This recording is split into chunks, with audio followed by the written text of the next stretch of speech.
Hi guys, అందరూ ఎలా ఉన్నారు? నేనైతే ప్రజెంట్ నా లైక్ చూస్తున్నారు కదా, ఒక డాక్టర్ నాకు ఏం చేస్తున్నారు అనేది.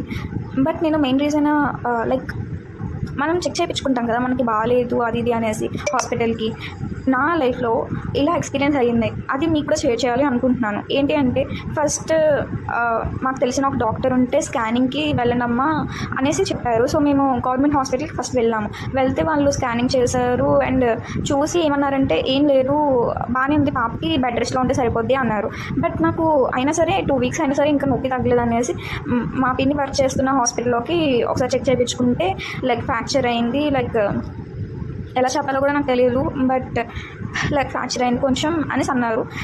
అమ్మ వాళ్ళు చాలా టెన్షన్ పడ్డారు. దాని తర్వాత ఎలాగోలా దేవుడి వల్ల మొత్తం అంతా అయింది.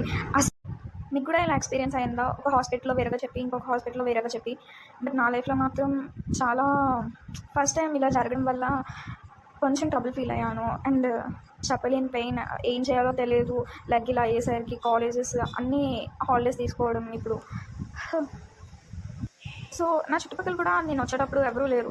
సో ఆటో అతనే స్లోగా నన్ను చేయి పట్టుకొని దించి, అండ్ మా మమ్మీ అతను అటువైపు నా షోల్డర్ వైపు పట్టుకొని స్టెప్స్ అవి, అంటే మేము సెకండ్ ఫ్లోర్లో ఉండడం వల్ల సో ఎక్కలేకపోతున్నాను. చాలా పెయిన్ వల్ల కొంచెం మా మమ్మీ అటువైపు పట్టుకొని ఇతను ఇటువైపు పట్టుకొని ఎంత సేఫ్గా తీసుకొని వచ్చారంటే, ఒక బ్రదర్ ఉంటే లేదంటే ఫాదర్ ఉంటే ఎంత కేర్గా ఇదవుతారో అలానే. నేను పైన షో చేస్తాను నా ర్యాపిడోది. అసలు ఈ లైఫ్లో ఎప్పుడైనా ఇలా ఎక్స్పీరియన్స్ అయ్యారా? నేనైతే మాత్రం ఇదే ఫస్ట్ టైం ఎక్స్పీరియన్స్ అయ్యాను ఇలా.